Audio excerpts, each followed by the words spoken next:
제가 먼저 읽도록 하겠습니다. 그때 예수께서 성령에게 이끌리어 마귀에게 시험을 받으러 광야로 가사 시험하는 자가 예수께 나와서 이르되 네가 만일 하나님의 아들이거든 명하여 이 돌들로 떡덩이가 되게 하라.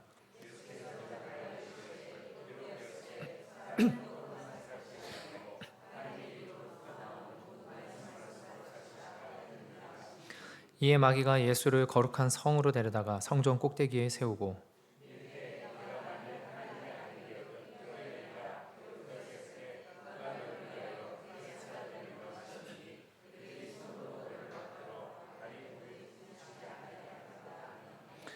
예수께서 이르시되 또 기록되었을 때 주 너의 하나님을 시험하지 말라 하였느니라 하시니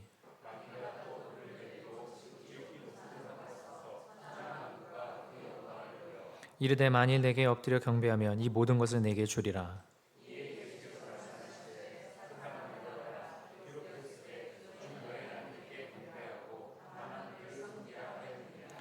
이에 마귀는 예수를 떠나고 천사들이 나와서 수종드니라. 아멘.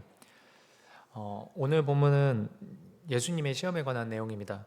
매우 유명한 본문이고 그래서 여러 번 또 들으신 것 같아서 이 내용에 대한 부분은 설명은 생략하고 바로 두 가지 묵상을 함께 나누도록 하겠습니다. 첫 번째 함께 나눌 묵상은 욕구와 죄의 차이는 방향성의 차이다라는 것입니다. 욕구와 죄의 차이는 방향성의 차이다. 예수님이 당한 시험은 표면적으로 드러난 내용을 살펴보면 직관적으로 먹을 것에 대한 시험, 안전과 주목받는 것에 대한 시험, 권력에 대한 시험으로 보여집니다. 물론 표면적으로 드러난 직관적인 내용이 전부가 아니고 그 안에 우리가 좀 더 묵상하고 적용해야 될 의미들이 담겨 있습니다. 이에 대해서는 우리 작년에 담임 목사님께서도 자세히 전해주신 메시지가 있습니다. 그래서 우리가 다 같이 아멘으로 받아들이고 한 번 더 또 설교 영상을 찾아서 보실 수 있는 분들은 함께 그렇게 해주시면 좋겠습니다. 예수님이 겪으신 이 시험의 직관적인 내용으로 우리가 좀 살펴본다면 우리가 살아가면서 너무나도 당연하게 여기는 것들이 지금 시험 내용으로 나와 있다라는 것입니다. 완전히 제거할 수 없는 것들이 시험의 내용으로 나오고 있죠. 무엇이냐면 기본적인 욕구와 연결지어 있는 것입니다. 인간이 삶을 살아가는 데 있어서 너무나 당연한 이 욕구들은 이걸 가지고 시험을 한다라고 할 때 부당하게 여겨질 만큼 우리는 이것을 그러니까 제해버릴 수 없고 무시할 수 없는 것입니다. 우리의 욕구 자체가 게다가 이 말씀을 읽다 보면은 우리의 욕구 그 자체가 결국 죄를 유발하는 것은 아닌가까지 생각될 만큼 예수님이 겪으신 이 시험은 상당히 우리에게 뭔가 조금 너무나도 이렇게 피할 수 없는 것으로 다가오게 됩니다. 성경 말씀은 인간의 욕구 자체를 죄악으로 규정하지는 않습니다. 만약에 인간의 욕구 그 자체가 죄라고 한다면 먹는 것, 소유하는 것, 누리는 것 모든 것을 하나님께서 철저하게 금하셨을 것입니다. 예를 들면 율법에서 추수할 때 밥 모퉁이는 고아와 과부와 나그네를 위해서 남겨두라 라고 하셨습니다. 여러분, 왜 모퉁이만 남겨두라고 하십니까? 만약에 우리의 욕구 자체가 죄고 또한 모두에게 똑같은 공평한 정의를 실현하시고자 하는 게 목적이셨으면 모퉁이만 남겨놓을 게 아니라 추수한 거 사람 머리수대로 분배하라고 하나님께서 직접 명령하시지 않으시겠습니까? 그런데 그렇게 하나님께서 말씀하시지 않으셨다라는 것입니다. 그 밭을 가진 자의 소유, 재물의 축적, 그 재물을 누리는 것 자체를 하나님께서 금하시지 않으십니다. 사람들에게 인정받고자 하는 욕구, 우리 모두 있는데 이 인정 욕구 자체가 죄이겠습니까? 만약 그렇다면 예수님께서 높은 자리에 앉지 말고 낮은 자리에 앉으라 라고 말씀하시는 게 아니라 아예 사람에게 인정받으려는 것 자체를 네 마음에서 없애버려라 라고 직접적으로 말씀하시겠죠. 그러니까 성경은 우리의 욕구 그 자체를 죄라고 말하고 있지 않는다라는 것입니다. 다만 성경은 말하고 있는 바가 그 욕구의 방향성, 그 욕구를 어떤 식으로 이루어가야 되는지에 대한 방법, 이것을 말하고 있다라는 것입니다. 소유욕에 대한 부분 대표적으로 본다면은 강력했던 사람이 성경에 있는데 그게 누구냐면 바울입니다. 이 사도 바울이 어떤 소유욕, 어떤 인정욕구가 있었냐면 빌립보서 3장 13절과 14절에 이렇게 나와 있습니다. 형제들아, 나는 아직 내가 잡은 줄로 여기지 아니하고 오직 한 일, 즉 뒤에 있는 것은 잊어버리고 앞에 있는 것을 잡으려고 표대를 향하여 그리스도 예수 안에서 하나님이 위에서 부르신 부름의 상을 위하여 달려가노라. 사도 바울은 하나님의 상급을 얻고자 하는 욕망이 있었습니다. 욕구가 있었습니다. 그리고 그것으로 인해서 인정받고자 하는 마음도 있었습니다. 그래서 이제까지 자기가 해왔던 무수한 모든 일들을 생각하면서 이만하면 됐다라고 여기는 게 아니라 나는 기어코 천국에서 상을 받고야 말겠다. 난 기어코 예수님께, 난 기어코 하나님께 상을 받고야 말겠다라는 그 강력한 열망과 욕구가 사도 바울에게 있었다라는 것입니다. 이렇듯 성경은 우리 안에 욕구가 하나님의 영광, 예수님에 대한 감격, 성령님에 대한 갈망, 이러한 방향으로 나아가도록 이 방향성에 대해서 말하고 있습니다. 그런데 오늘 본문에서 사탄이 예수님에게 한 일은 무엇이냐? 그 모든 방향을 하나님에게서 돌리는 것입니다. 어디든 좋습니다. 방향이 어디든 상관없습니다. 하나님만 아니면 되는 것입니다. 그렇기 때문에 사탄의 시험 3가지가 말하는 방향이 다릅니다. 굶주림을 채우고 자신이 주목받고 자기가 안전하도록 하는, 자기 자신을 향하게 하는 시험을 2번 하는가 하면 마지막 3번째는 사단 자신에게 절하도록, 자기에게 향하도록 합니다. 어디든 상관이 없는 거죠. 사단에게는 인간의 욕구의 방향성이 어디든 상관없습니다. 어디만 아니면 되냐? 하나님만 아니면 됩니다. 내가 밥 먹고 싶은 것도 하나님을 위한 거, 내가 자고 싶은 것도 하나님을 위한 거, 내가 쉬고 싶은 것도 하나님을 위한 거, 내가 잘 되고 싶은 것도 하나님을 위한 거, 이것만 아니면 됩니다. 이것만 아니면 상관없다라는 것입니다. 사단은. 예수님은 이 지점을 명확하게 대처하신 겁니다. 예수님께서 모든 시험에 대한 대답, 그 대답의 결국 방향이 어디냐면 하나님이셨습니다. 사람이 떡으로만 사는 것이 아니라 하나님의 입으로부터 나오는 모든 말씀으로 살고, 주 너의 하나님을 시험하지 않으며 주 너의 하나님께 경배하고 다만 그를 섬기라. 이 모든 대답들은 명확한 방향이 하나님에게 맞춰져 있다라는 것입니다. 세상과 이 세대는 두려움을 자극해서 많은 것을 소유하라 라고 합니다. 너 그거 가지고 있는 것으로 미래를 대처할 수 있겠냐? 너 그 정도 능력 가지고 앞으로 다가올 일에 대해서 네가 살아낼 수 있겠냐? 네가 지금 가지고 있는 것으로 만족하냐? 모든 두려움을 자극해서 많은 것을 소유하고 미래를 준비하고 스스로 행복할 것을 이 세상과 이 세대는 촉구하고 있다는 것입니다. 편리한 것이 좋은 것이고 불편한 것은 악한 것이며, 감정을 좋게 하는 것은 선하고 아름다운 것이지만 인내하고 견디는 것은 내가 인정한 것만 선한 것이고 내가 감정적으로 받아들이지 못하면 악한 것이 되는 게 지금 이 세대, 이 시대의 세상의 모습입니다. 즐겁게 노는 것, 여행 가는 것, 돈 많이 벌고 싶은 것, 여러분 그 욕구 자체가 어떻게 죄가 되겠습니까? 그런데 우리의 믿음의 선배들 중 정말 존경받는 분들의 삶의 마음 한구석에는 이러한 모든 욕구들에 대해서 미안한 마음을 가지고 있었다라는 것입니다. 우리도 필리핀 단기 선교 갔다 오면 그렇지 않습니까? 그들의 삶을 내가 온전히 책임지고 바꿀 수 없음을 알지만 나는 대한민국에서 태어난 것 하나 때문에 당연하게 누리고 있는 것들을, 그 나라에 있는 그 아이들은 누리지 못하고 있는 모습을 볼 때 마음 한구석에 무언가 찔리는 마음과 무거운 마음이 생기지 않습니까? 하나님을 모르는 자들, 예수님을 인정하지 않는 자들은 굳이 그런 마음 가질 필요 없다라고 말을 합니다. 맞습니다. 하나님이 없으면 그런 마음 가질 필요가 없습니다. 우연히 된 건데, 우연히 난 대한민국에 태어났고 그들은 우연히 필리핀에 태어난 것뿐인데 그게 나랑 무슨 상관이냐라고 할 수 있고, 굳이 그렇게까지 마음에 부담 가지면서 굳이 내 행복을 그렇게 버릴 필요가 없다라고 하나님을 모르는 자들이라면, 예수님을 인정하지 않는 자들이라면 그럴 수 있습니다. 그러나 하나님이 살아계시다면 우리는 그 미안한 마음이 한구석에 있어야 합니다. 왜냐하면 우리는 하나님이 이 땅에 남겨두신 작은 예수로 살아가는 자들이기 때문입니다. 왜냐하면 그렇게 해야만 나의 욕구가 죄로 흘러가지 않고 이 땅에 하나님의 마음을 흐르게 하는 양심으로, 조금이라도 그 양심들을 지킬 수 있는 방향으로 흘러가기 때문입니다. 솔직히 저 자신도 잘 못하고 있는 부분이 맞습니다. 많이 게으르고 편안한 것을 원하고 저도 저 개인의 행복을 원하는 부분이 있습니다. 그러나 사람이 원래 그런 존재니까 그냥 그렇게 살자라고 하기는 기독교 정신이라고 볼 수가 없습니다. 먹든지 마시든지 주의 영광을 위해서 하라. 너희는 이 세대를 본받지 말라라는 너무나 명확하고 분명한 방향성을, 우리의 욕구가 어디를 향해야 되는지에 대한 그 방향성을 말씀이 제시하고 있기 때문입니다. 나의 욕구가, 나의 마음이 어디로 향하고 있는지, 하나님인지 아니면 하나님 말고 다른 것인지, 아니면 둘 다 향하면서 마음 가운데 괴로워하고 있는지, 오늘 우리가 이 밤에 주님께서 겪으신 시험에 대해서 생각하며 우리가 함께 기도할 수 있는 밤이 되기를 소망합니다. 두 번째 묵상을 함께 나누고자 합니다. 그것은 무엇이냐면, 시험을 감당해내는 것은 능력이 아니라 신뢰라는 것입니다.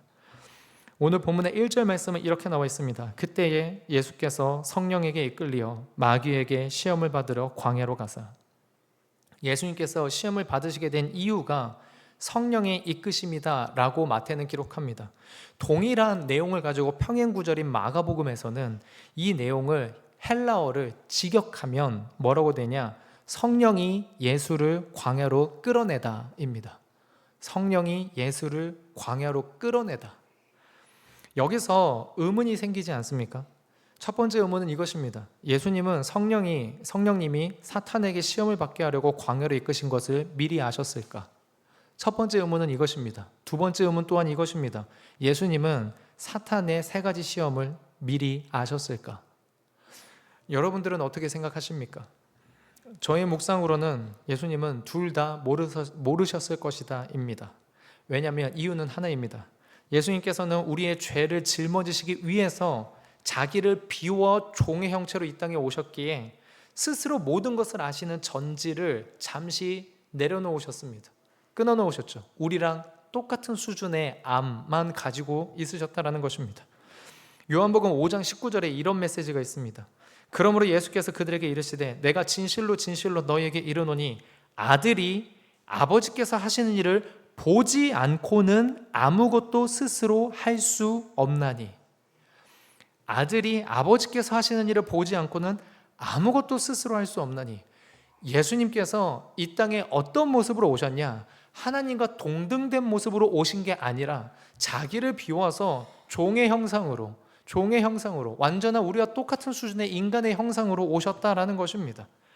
예수님께서 아버지께서 하시는 일을 보지 않고서는 아무것도 스스로 할 수 없다고 할 정도로 마지막 때를 묻는 제자들에게도 주여 그때가 언제입니까? 라고 할 때에도 때와 시는 아버지의 권한이다 라고 하며 자신은 모른다라고 할 정도로 스스로에게 전지에 대한 부분을 잠시 내려놓으시고 우리랑 똑같은 수준의 알매 수준으로 그 조건에서 예수님은 시험을 만나셨고 미혹됨을 겪으셨다라는 것입니다. 그러면 예수님은 시험을 이기는데 아담은, 이스라엘은, 그리고 우리는 왜 이렇게 시험에서 승리하지 못하는 걸까? 왜 견뎌내지 못하는 걸까? 라고 한다면 차이는 딱 하나밖에 없죠. 그게 뭡니까? 예수님은 하나님을 100% 신뢰했는데 아담은, 이스라엘은, 그리고 우리는 하나님을 100% 신뢰하지 못하는 것입니다. 이 차이 하나인 것입니다. 오늘 본문에서 사단이 하는 모든 내용, 모든 시험은 다 예수님의 사역을 방해하는 것들입니다. 하나님의 아들로서 그 능력을 하나님의 구원 역사를 위해서 사용해야 되는데 자기 욕구를 채우는 데 사용하게 하는가 하며, 하나님의 아들로서 오직 하나님의 뜻만 순종해야 되는데 사탄의 뜻을 순종하라고, 사탄에게 절하라고 합니다. 그러면서 뭐라고 말합니까? 만일 네가 하나님의 아들이어도, 만일 네가 하나님의 아들이거늘. 가정법이죠. 여러분, 이게 어디에서 사용했던 것과 똑같습니까? 창세기 3장에서 하와에게 했던 것과 똑같습니다. 동산 나무에 있는 모든 실과를 먹지 말라 하더냐. 가정법, 의문법으로 물어보고 있죠. 예수님에게도 그렇습니다. 가정법으로, 의문법으로 만일 네가 하나님의 아들이 맞냐? 라고 하는 거죠. 심지어는 하나님의 말씀 가지고도 시험을 하시죠. 천사가 발을 땅에 닿기도 전에 받쳐줄 것이다. 사탄의 시험은 모두 예수님을 하나님에게서 끊어내며 예수님의 사역을 방해하는 것들이었습니다. 근데 그 모든 시험을 예수님이 어떻게 이겨내십니까? 하나님을 향한 신뢰입니다. 하나님을 향한 신뢰. 말씀으로 이겨내셨죠? 근데 여러분 사탄도 말씀을 사용합니다. 둘 다 말씀을 사용할 때 어떤 말씀이, 누구의 말씀이 어떻게 돼야지 여러분 그게 진짜 말씀이냐라고 할 때 원인은 딱 하나입니다. 방법은 하나입니다. 하나님을 향한 신뢰입니다. 하나님의 말씀으로 사탄을 대적하고 사탄이 하나님의 말씀을 가지고 유혹할 때에도 그 말씀의 방향성이 하나님을 향한 것이 아님을 보시고 오직 하나님만을 향한 방향성, 오직 하나님만을 향한 말씀으로 그 신뢰로 예수님은 시험을 이겨내십니다. 성령에 이끌려 광야로 기도하러 가셨을 것입니다. 예수님은 성령에 이끌려 광야로 기도하러 가셨겠죠. 근데 그 기도하는 중에 시험이 닥쳐옵니다. 근데 그 시험이 닥쳐올 때 예수님께서 성령이 내게 어떻게 이럴 수 있는가 하고 따지지 않으셨다는 것입니다. 나는 기도하러 갔는데 거기에서 시험이 왔을 때 예수님이 하신 건 뭐냐? 그냥 하나님을 신뢰하는 겁니다. 그냥 하나님을 신뢰하는 겁니다. 따져 묻는 게 아닙니다. 따져 보는 게 아닙니다. 그냥 하나님 신뢰하는 것입니다. 우리 중에서 시험에 관한 성경 구절 하나 떠올리라고 하면 아마 유명한 이 구절이 먼저 떠오르실 것 같습니다. 고린도전서 10장 13절입니다. 사람이 감당할 시험 밖에는 너희에게 당한 것이 없나니 오직 하나님은 미쁘사 너희가 감당하지 못할 시험 당함을 허락하지 아니하시고 시험 당할 즈음에 또한 피할 길을 내사 너희로 능히 감당하게 하시느니라. 우리는 시험을 당할 때 우리가 감당할 만한 시험을 주신다라고 이 말씀을 통해서 배우고 믿고 여기고 있습니다. 그러나 여러분 말씀을 한번 잘 살펴보십시오. 우리가 주목해야 될 부분이 어디겠습니까? 이것은 우리의 능력에 따라서 시험의 난도를 조절한다는 얘기가 아닙니다. 우리가 어떤 능력을 가지고 있고 얼마만큼의 인격과 얼마만큼의 성품과 얼마만큼의 인내를 가지고 있느냐로 시험의 난도를 조절하신다는 게 아닙니다. 뭐라고 되어 있습니까? 하나님은 미쁘사, 하나님은 믿을만하사. 예수님이 시험의 내용을 미리 아셨기 때문에 시험을 통과하셨을까요? 아니요. 만약에 그렇다면 예수님은 온전한 사람이 아닙니다. 그렇기 때문에 우리 인간을 대표할 수가 없습니다. 예수님의 능력은 하나님이시니까 어차피 사탄의 모든 시험 무용지물 아닌가요? 아니요. 그렇지 않습니다. 예수님께서는 인간으로 오셨을 때 자기를 비워내셨습니다. 전지뿐만 아니라 전능까지도 다 비워내셨습니다. 그렇기 때문에 예수님은 모든 기적을 행하시기 전에 기도를 하셨죠. 무슨 말씀이냐? 사람마다 시험의 난도가 정해져 있고 능력을 레벨업 시켜서 시험을 이겨내는 것이 시험의 구조가 아니라는 겁니다. 시험을 이겨내는 구조는 능력을 키워내서 시험을 이겨내는 것이 아닙니다. 예수님이 어떤 시험을 당할지 모르셨습니다. 그분은 하나님이시지만 완전한 인간으로 이 땅에 오셨기 때문에 시험의 난도 모르셨습니다. 우리랑 똑같습니다. 그러나 한 가지만 달랐죠. 신뢰. 하나님을 향한 100% 신뢰. 성경을 읽으면 막막한 곳이 있지 않습니까? 항상 기뻐하라. 어떻게 항상 기뻐합니까? 슬픈 일, 답답한 일, 너무나도 많은 인생 아닙니까? 범사에 감사하라. 어떻게 매번 모든 일에 감사합니까? 억울한 일 없으십니까? 분노할 만한 일 없으십니까? 너무나도 많지 않습니까? 내 이웃을 내 몸과 같이 사랑하라. 내가 저 사람에게서 얻을 이익이 없는데 어떻게 내 몸과 같이 사랑을 합니까? 나 한 사람 건사하기도 힘든 세상인데. 근데 성경은 왜 대체 이런 막막함을 요구한단 말입니까? 왜 성경은 이런 말씀이 쓰여 있다란 말입니까? 시험을 만나고도 온전히 기뻐하란 말은 대체 무슨 생각으로 기록을 한 것입니까?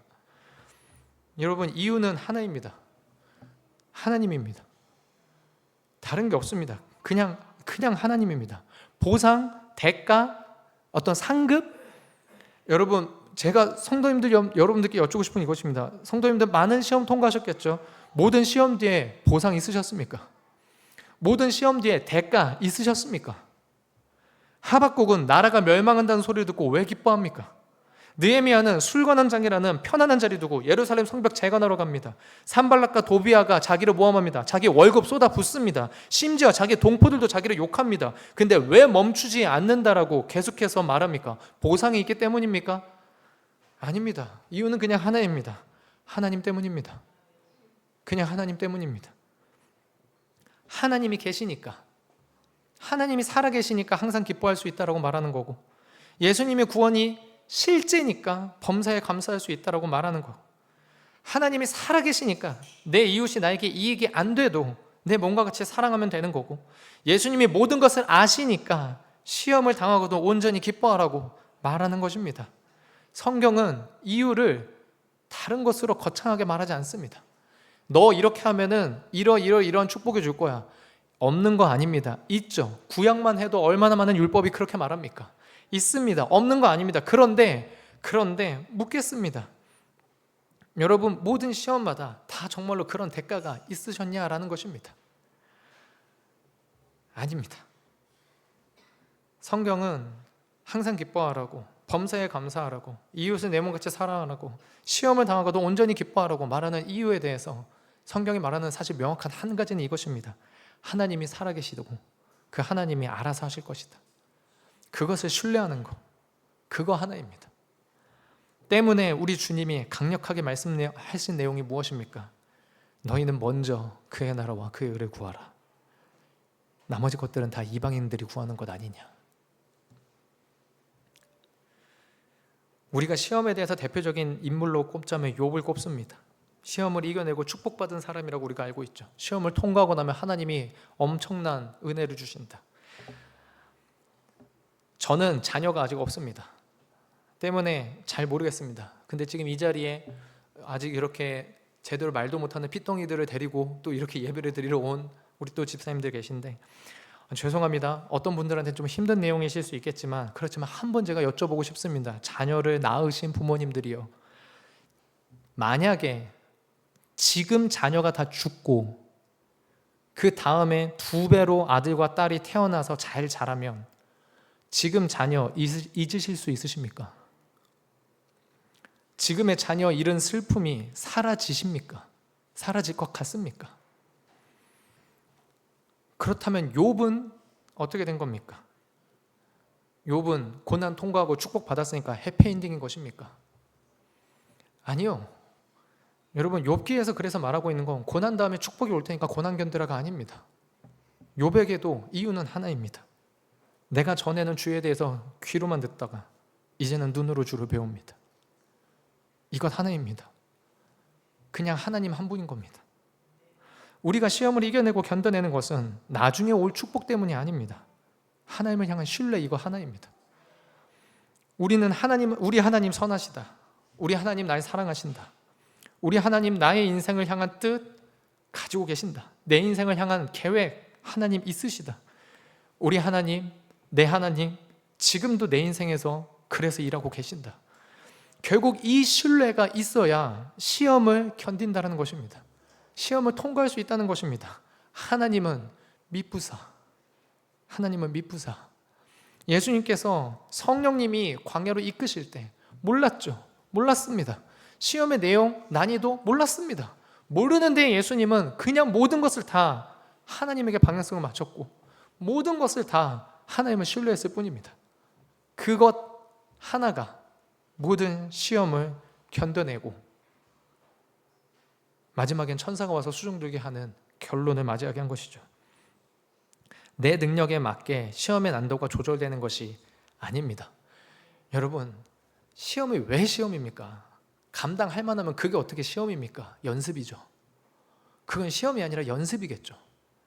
시험은 감당이 안 되니까 시험 아니겠습니까?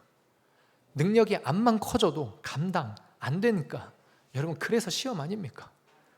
그렇기 때문에 그 모든 시험, 다 괴롭고 어렵고 힘든 그 시험, 그러면 무엇이 감당할 만한 시험이라는 것입니까? 결국 하나입니다. 하나님을 향한 신뢰를 가지고 있는 상태에서 맞이하는 시험. 하나님을 향한 신뢰를 가지고 있는 상태에서 맞이하는 시험은 감당할 만합니다. 하나님을 향한 신뢰가 없는 상태에서 맞이하는 그 모든 시험은 크든 작든 종류가 무엇이든지 간에 감당 안 됩니다. 오직 분노와 파괴와 슬픔과 괴로움만 있죠. 내 능력에 맞게 시험의 난도가 조절되는 게 아니라 하나님을 향한 신뢰가 있느냐, 이것이 시험을 이겨내고 견뎌내는 가장 중요한 포인트입니다. 우리 예수님께서는 모든 시험을 오직 100% 하나님을 향한 신뢰 하나로 이겨내셨다라는 것입니다. 오늘 이 밤에 정말로 함께 이 하나님을 향한 신뢰를 내 마음 가운데에서 어떠한지를 놓고 우리가 함께 기도했으면 좋겠습니다. 하나님을 신뢰한다고 하면서도 죄를 너무나도 사랑하는 이 모습을 볼 때 마음 한구석에서 역겨움이 밀려올 만큼의 그러한 잘못된 우리의 마음을 볼 때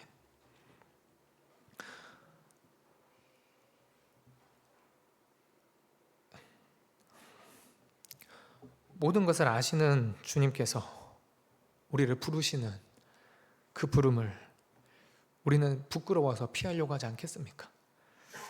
그러니 우리 다시 한번 믿음의 주요 온전케 하시는 예수를 바라보자. 하나님께 가까이 나아가는 자는 그가 반드시 살아계신 것, 그리고 가까이 나온 자한테 상 주시는 자임을 믿는 믿음으로 담대히 믿음의 보좌로 우리가 오늘 이 밤에 함께 기도하며 나아가실 수 있길 소망합니다. 기도하겠습니다. 하나님, 정말로 주님께서 우리 한 사람 한 사람의 마음 가운데 주님을 향한 믿음과 주님을 향한 은혜를 허락해 주시길 소망합니다. 하나님, 우리에게 주신 모든 욕구들이 하나님 선하게, 주님께서 본래 창조하신 모습대로 선하게 아버지 하나님을 향할 수 있게 하여 주시고, 아버지 하나님, 우리가 어떠한 시험과 어려움 가운데 있더라도 이 모든 것 주님께서 아신다라고, 이 모든 것 주님께서 주님 손안에 가지고 계신다라고, 지금도 주님 내 옆에 계시고 날 보고 계시다라고 믿는 믿음으로 우리가 그 시험을 견뎌낼 수 있게 하여 주시옵소서. 주님께서 혹여라도 지금 그런 시험 가운데 있는 성도님들이 있다면 특별히 한 번 더 위로를 주시고 강력하게 하나님의 존재감을 드러내 주셔서 하나님 정말로 믿음 가운데에서 그 시련 잘 견뎌낼 수 있도록 주께서 보호하여 주시옵소서. 감사드리며 예수님의 이름으로 기도합니다. 아멘.